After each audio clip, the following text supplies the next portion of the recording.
Bhagavan Ramana's Śrī Aruṇācala Padigam, Verse 1, explained by Michael James.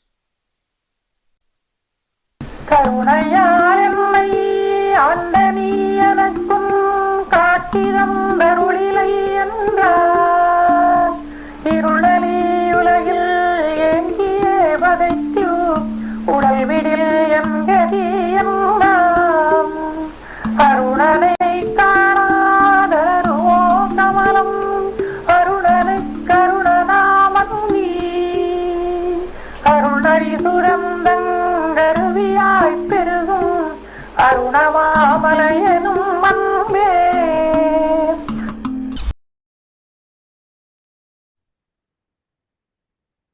Om Namo Bhagavate Śrī Aruṇācala Ramana.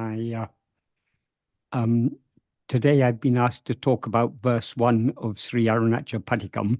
This verse came to Bhagavan spontaneously. One day the words karuṇaiyā, leṉṉai, yāṇḍanī kept on coming to him.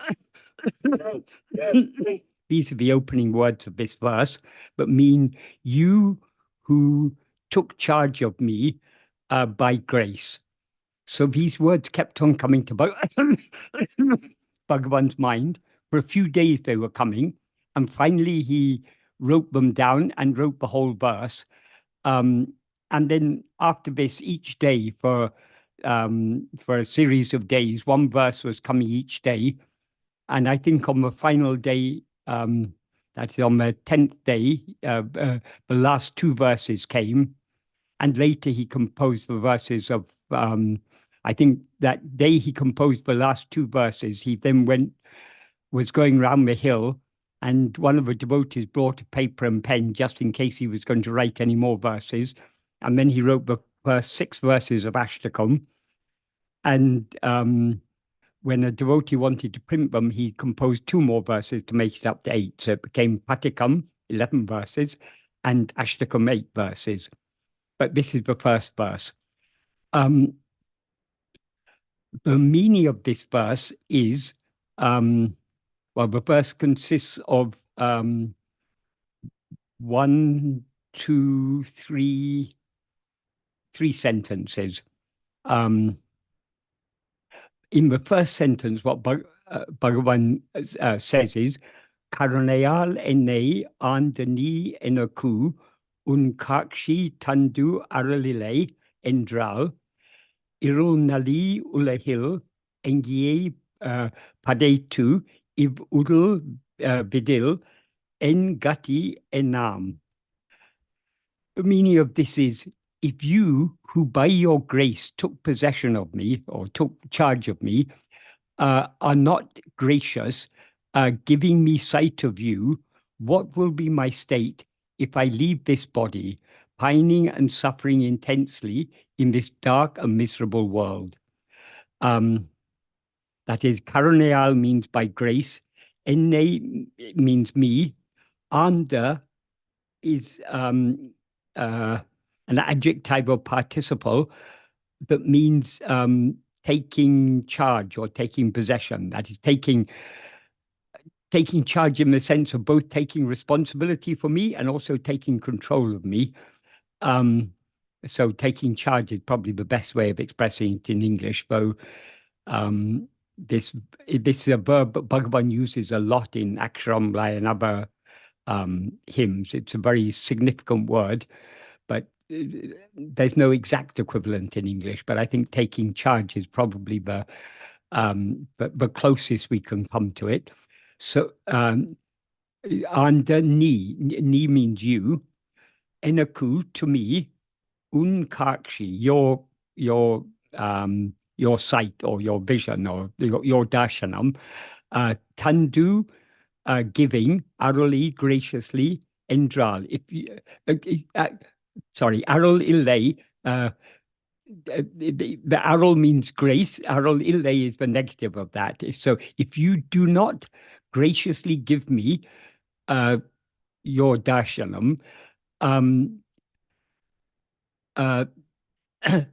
liruṇali yulahi.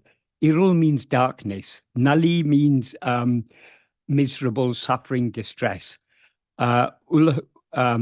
Ulahil means in the world. So in this dark and miserable world, leṉgiyē means pining, yearning, pining, weeping. Padaittiv means suffering intensely. So it's pining and suffering intensely in this dark and miserable world. Vuḍalviḍi.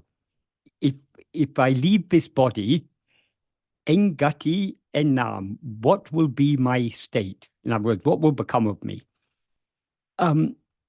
So this is indirectly a prayer for Bhagavan is praying to Arunachala to give him his kāṭci, his darshanam, his sight of him. But what sort of sight is Bhagavan referring to here? Obviously, Arunachala has already brought the devotee. That's Bhagavan. Obviously, Bhagavan had already attained all, but even in Madurai, he had that kāṭci, but he's taking the standpoint of a devotee.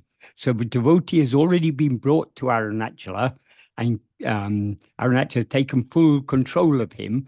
But if he doesn't give his kāṭci, his darshanam, that the implication is if he doesn't reveal his true nature, because merely though Arunachala graciously appears in the material form of a hill, his true nature is his true swarupa is what is shining in our heart as Aya. In other words, Arunachala swarupa is Atma swarupa. The real nature of Arunachala is the real nature of ourself. So what Bhagavan is, by implication, what he's praying for here is vision, that is swarupa darshanam, seeing his own real nature, which is seeing the real nature of Arunachala. So if you do not reveal to me your real nature, which is my real nature, what will become of me when this body dies? I've lived in this body, suffering and pining for you in this dark and miserable world. But what will leṉgati yeṉnnā literally means what will be my state. But it implies what will become of me. That is, so long as we rise as ego, we identify ourselves as a body, and when we leave this body, what becomes of us? We go on one life after another. As Bhagavan says in verse 25 of Uladunapadu, Uruvittu Urupatram, leaving form, it grasps form. So the very nature of ego is to grasp form. And the first form it grasps is the form of a body, but it takes to be itself. So when we leave this body, we'll grasp some other body. As happens when we leave this waking body and fall asleep, then we project a dream, and in that dream we project another body which we take to be ourselves. So just like leaving the waking body, we take the dream body as ourselves. When there's the dream of our present waking state comes to an end, we will take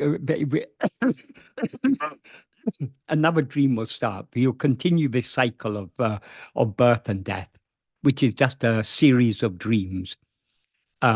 So the implication here is, if you do not reveal to me your true nature, I will continue like this, suffering in this miserable world, pining for you. But until I see you as you actually are, I will continue taking this body to me myself. And when I take this body to me myself, when I leave this body, I'll take some other body to be myself. So this verse is a prayer for the true darshan, seeing Arunachala as it actually is. And what Arunachala actually is what we actually are. Arunachala, as Bhagavan often said, is that which is shiny in our heart as I.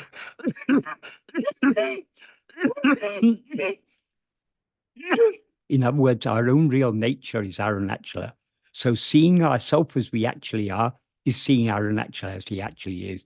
And until we see ourselves as we actually are, we will continue rising as ego, projecting one body after another. And this state of samsara will continue, this endless cycle of birth and death. So, what Bhagavan, in order to bring an end to this cycle of birth and death, ego needs to be destroyed. And since ego is a false awareness of ourself, it can be destroyed only by correct awareness of ourself. So that correct awareness of ourself, or Swarupa Darshanam, is what Bhagavan refers to here as Unkakshi, your vision, your sight of you, seeing you as you actually are, the implication. And then in the next sentence, he continues the same idea. He says, Arunanai kāṇādu dalarumō kamalam. Arunanai means the sun. That is, Arunan is the sun. Arunanai is the accusative or second case form of Arunan. Kāṇādu. Without seeing the sun, dalarumō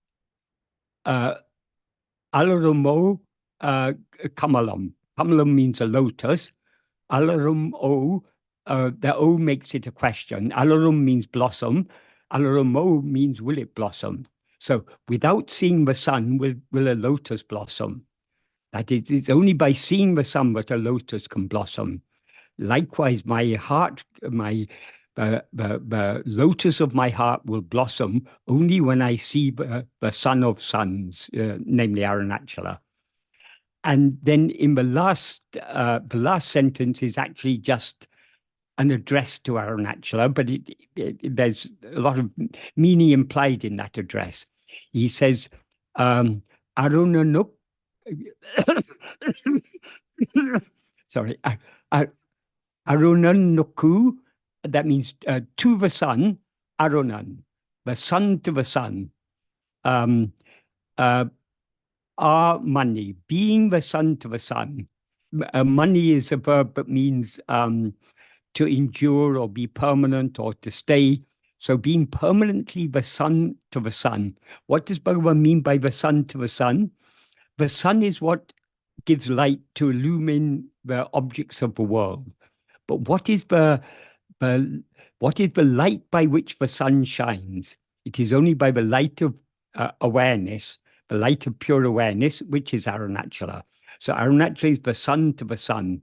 It is the light that illumines even the sun. That is, as Bhagavan explained elsewhere, the original light, the light of Arunachala, is the light of pure awareness that is always shining in our heart as I. That is the light that illumines the mind. And the mind is the light that illumines all the objects of the world.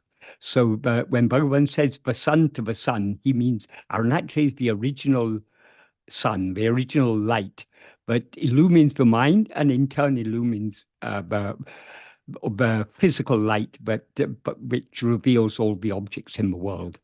So very beautifully Bhagavan describes Arunachala as the sun to the sun. He also addresses, that is the final word of the verse, is anbei. Anbei means, oh love. He's addressing Arunachala as love. And he begins the next verse with the words amburu varunachala. Arunachala, the form of love. So Arunachala is the very embodiment of love.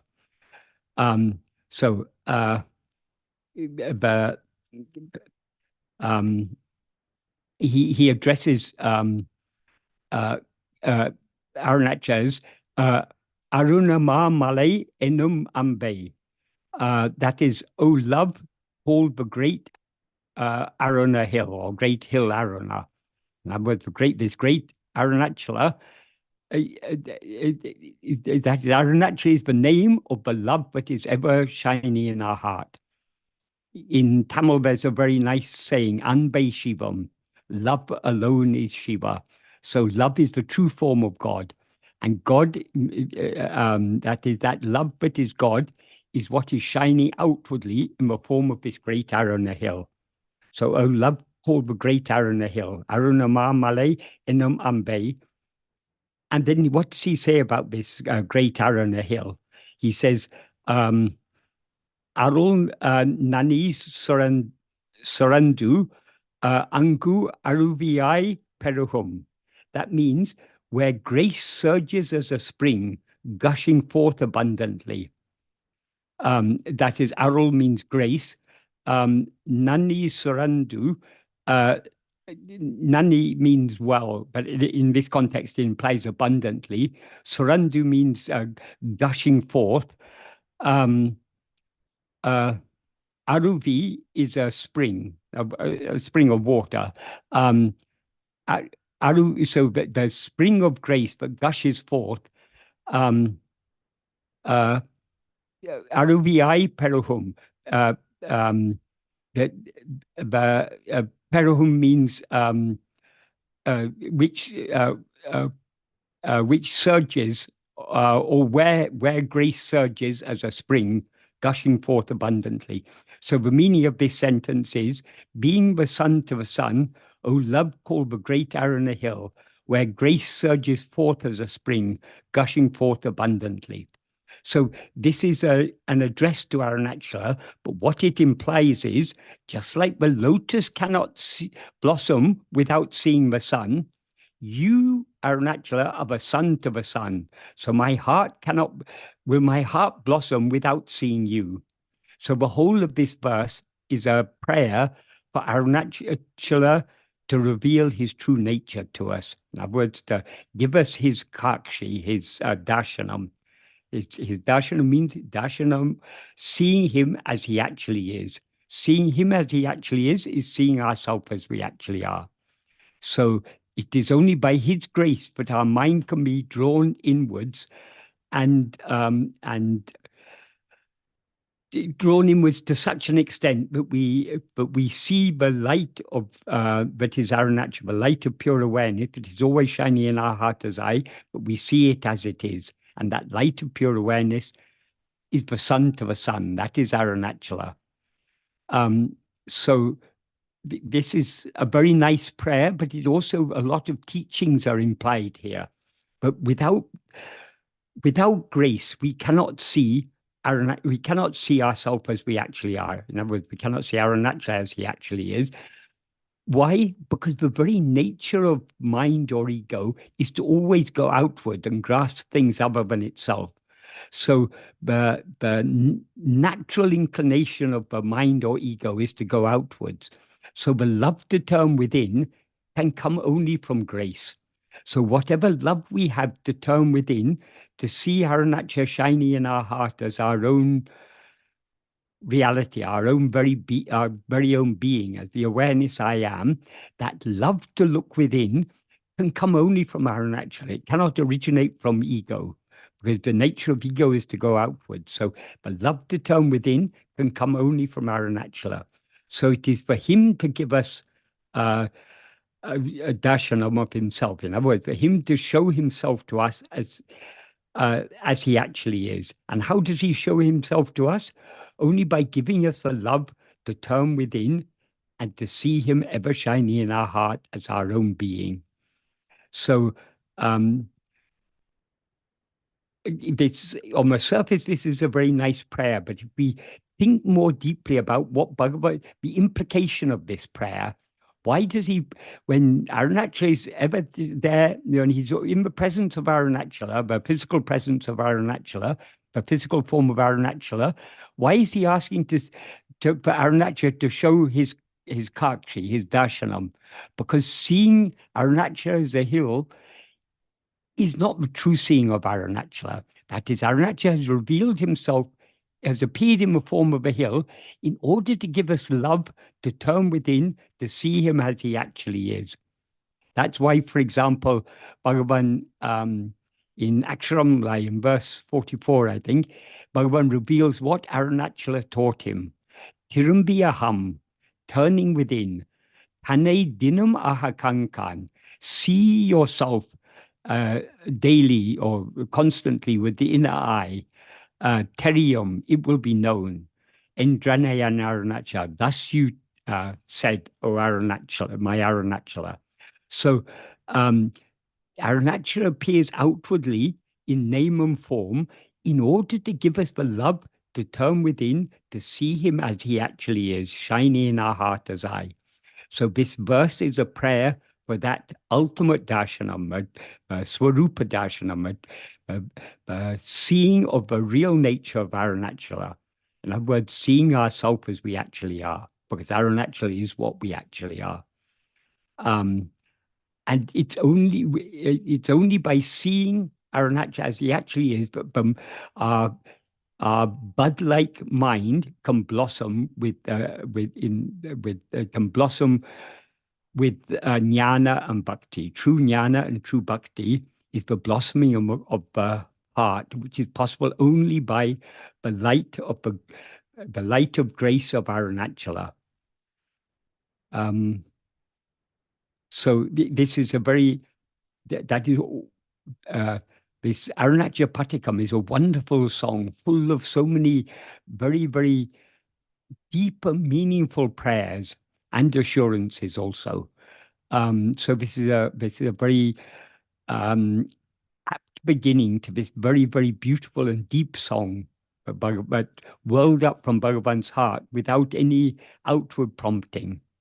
Once when Bhagavan was talking about these things, he said, none of the works he has written has he written unprompted. And he was asked, but what about Aksharamlai? What about Patikam? What about Ashtakam? Nobody prompted you to write these. You wrote these of your own accord. And Bhagavan said, no. Just like Murugana and others prompted me to write Upadeshundya, Uludunapadu, Anmavidya, and Nana, and so on. They prompted me from outside. Arunachala prompted me from within to write these songs. So Bhagavan, even for writing these beautiful songs, Bhagavan has no sense of doership. It's all only Arunachala who has prompted him, is what he implied. That's nice. Thank you, Michael. Yeah. Could you tell me the impact of this verse on you personally?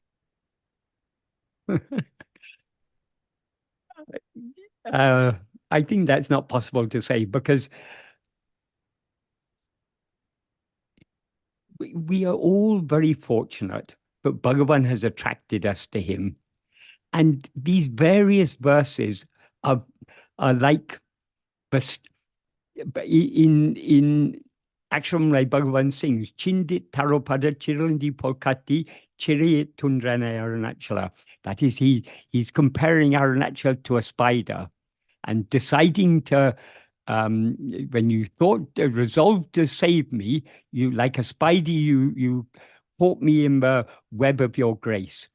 So all these beautiful verses, the beautiful verses of Arunachala Stuti Panchakam, the beautiful verse of Uludunapadu, Upadeshundya, Amavide, and so many other works of Bhagavan, Ekatma Panchakam, and so on, all these beautiful verses and the beautiful text Nana, but Bhagavan wrote for, well, primarily for Sri Prakasham Pillai, but through Sri Prakasham Pillai for the benefit of all of us. All these wonderful works of Bhagavan, these are like the thread in the web that he has woven.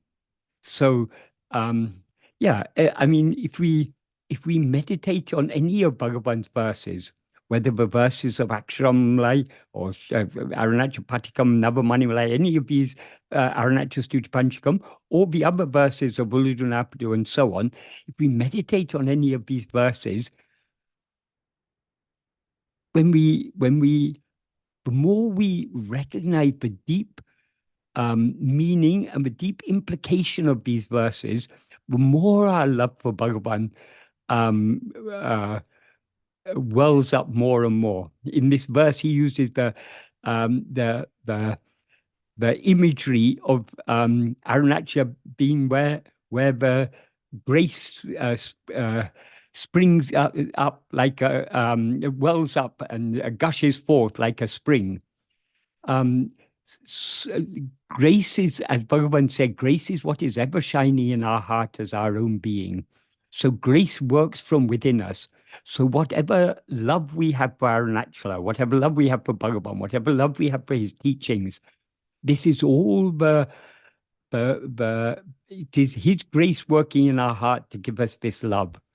So through all these verses, the more we meditate on the meaning of these verses, the more love we have for Bhagavan and for Arunachala, and the more we come to appreciate that the true form of Bhagavan and the true form of Arunachala is not just the outward forms. They've appeared in outward form for a purpose in order to turn us within. Their true form is what is shining in our heart as I. That's why in this verse, Bhagavan is praying for the Kakshi. Kakshi means, it's more or less a Tamil equivalent of darshanam, for seeing Arunachala as it actually is. When he's seeing Arunachala in name and form, why does he need to pray for seeing Arunachala?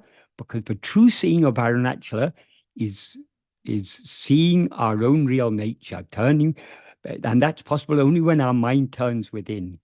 That's why in that verse of Aksharamlai that I referred to, Tirumbiya Handane Dinamaha Kankan Terium Endrane and Arunachala, Bhagavan reveals what Arunachala taught him. Arunachala obviously didn't teach him words. Arunachala teaches only in silence. But because we are too immature to understand that the silent teaching that is ever going on, Arunachala appeared in the human form of Bhagavan in order to reveal in words what he is ever teaching us in silence, which is to turn within and to see ourselves daily. So this is the very purpose for which Arunachala appeared outwardly in the form of a hill, and has, in our present age, has appeared graciously in the human form of Bhagavan to tell us to turn within, to see him as he actually is.